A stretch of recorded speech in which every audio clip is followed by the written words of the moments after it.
오늘은 인공지능 역사에서 정말 획기적인 한 순간을 다뤄보려고 합니다. 기계가, 그러니까 AI가 순수한 이성의 영역으로 들어와서 수십 년 동안 전 세계 최고의 석학들을 괴롭혔던 문제를 풀어버린 바로 그 순간에 대한 이야기인데요. 자, 지금부터 한번 깊게 파고들어 보겠습니다. 이야기의 시작은 바로 이 숫자 397번에서 출발합니다. 이게 뭐냐면요. 그 유명한 천재 수학자 폴 에르데시가 남긴 문제 중 하나예요. 무려 30년 동안 정말 단 한 명도 풀지 못했던 그런 난제였죠.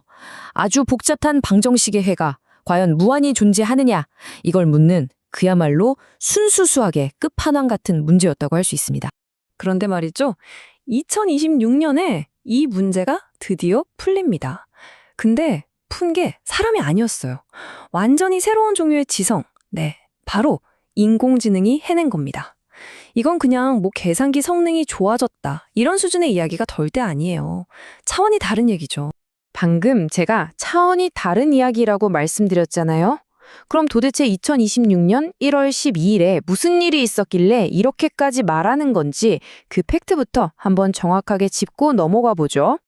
자, 보세요. 여기서 핵심은요, 그냥 오픈AI의 GPT 5.2 프로가 답을 찾았다, 이게 아니에요. 진짜 소름 돋는 부분은 바로 그 방법입니다. 이 AI가 자기증명 과정을 린이라는 형식 언어로 직접 작성했거든요. 이게 뭐냐면 실제 인간 수학자들이 쓰는 아주 엄격한 증명 언어예요. 그리고 그걸로 끝이 아니라 아리스토텔레스라는 검증 툴로 논리적 오류가 단 하나도 없다는 걸 100% 입증까지 해버렸습니다. 그러니까 이건 뭐 추측이나 그럴듯한 답이 아니라 수학적으로 그냥 완벽한, 반박 불가능한 증명인 거죠. 아니, 그럼 도대체 AI가 어떻게 이런 말도 안 되는 도약을 해낸 걸까요? 그냥 데이터만 때려 넣는다고 될 일은 분명 아닐 텐데 말이죠. 자, 그 기술적인 진화 과정을 한번 따라가 보겠습니다. 생각해보면 불과 몇 년 전만 해도 GPT 같은 모델들은 그냥 말을 아주 잘하는 앵무새에 가까웠잖아요. 다음에 올 단어가 뭘까 확률적으로 예측하는 패턴 매칭 기계였죠.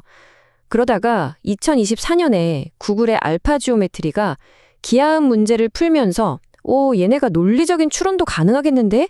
하는 신호를 줬고, 마침내 2026년 GPT 5.2가 스스로 연구하고 문제를 풀어내는 최초의 진정한 AI 연구원으로 진화한 겁니다. 이 발전 속도 진짜 어마어마하지 않습니까?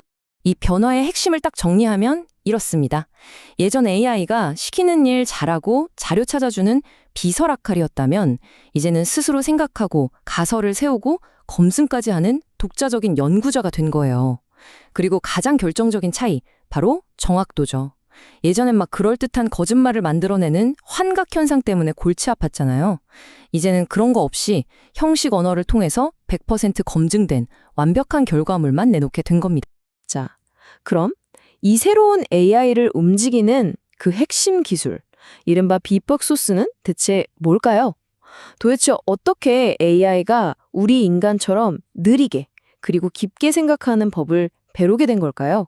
이전 모델들과 GPT-5-2를 완전히 다른 존재로 만든 그 차이, 그 답이 바로 여기에 있습니다. 정답은 바로 시스템2 사고라는 개념이 있습니다. 원래 심리학 용어인데요. 쉽게 말해서 우리가 뭔가 어려운 문제를 만났을 때 바로 답을 내는 게 아니라 깊고 신중하게 논리적으로 따져보는 그런 과정을 말해요. 예전 AI들이 직관적으로 빠르게 답을 찾는 시스템 1 사고에 가까웠다면 이제 GPT 2.0은 복잡한 문제를 붙들고 오랫동안 고민하고 숙고하는 능력을 갖게 된 거죠. 그래서 이 AI가 일하는 방식을 보면 정말 놀라워요. 그냥 질문 던지면 툭 하고 답이 나오는 게 아니에요. 먼저 몇 시간이고 수많은 가설을 세워봅니다. 그러고는 자기가 세운 가설에 어떤 허점이 있는지 스스로 비판하고 검증하는 단계를 거쳐요.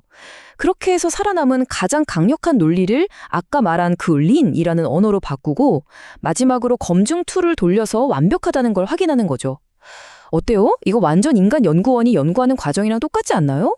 자, 그러니까 이 사건은 단순히 어려운 수학 문제 하나 풀었대, 이런 수준의 뉴스가 아닌 겁니다. 이건 우리가 그동안 인간 고유의 것이라고 믿어왔던 창의성이라는 게 도대체 뭔지, 그 정의 자체를 다시 생각하게 만드는 아주 근본적인 질문을 던지고 있어요. 생각해보세요.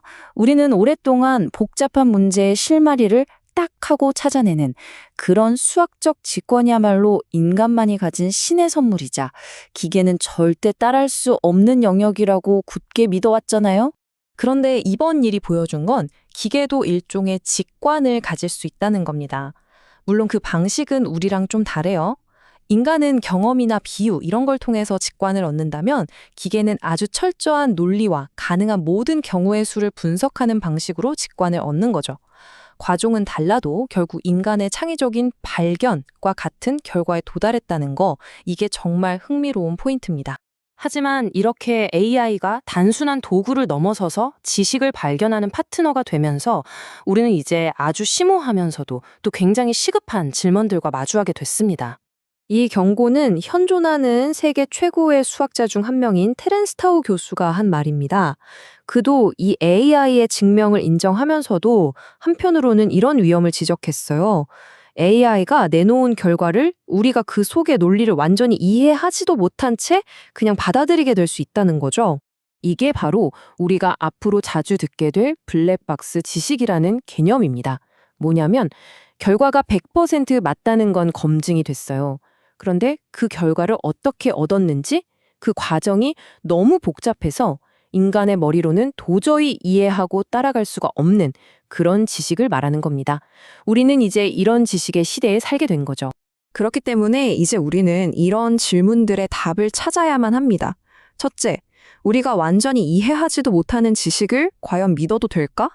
둘째, AI가 뭔가를 발견했을 때 그 공로나 저작권은 누구의 것이 되어야 하는가? 그리고 어쩌면 가장 중요한 질문일 텐데요. AI 동료와 함께 연구하는 세상에서 우리 인간 연구자들은 대체 어떤 역할을 해야 하는가? 이런 문제들 말이죠. AI는 이제 정해진 답을 찾는 시대를 지나서 세상에 없던 새로운 지식을 스스로 발견하는 시대로 들어섰습니다. 자, 여러분은 어떻게 생각하시나요? 우리는 과연 우리가 온전히 이해할 수 없는 지식을 신뢰하고 받아들일 준비가 되어 있을까요?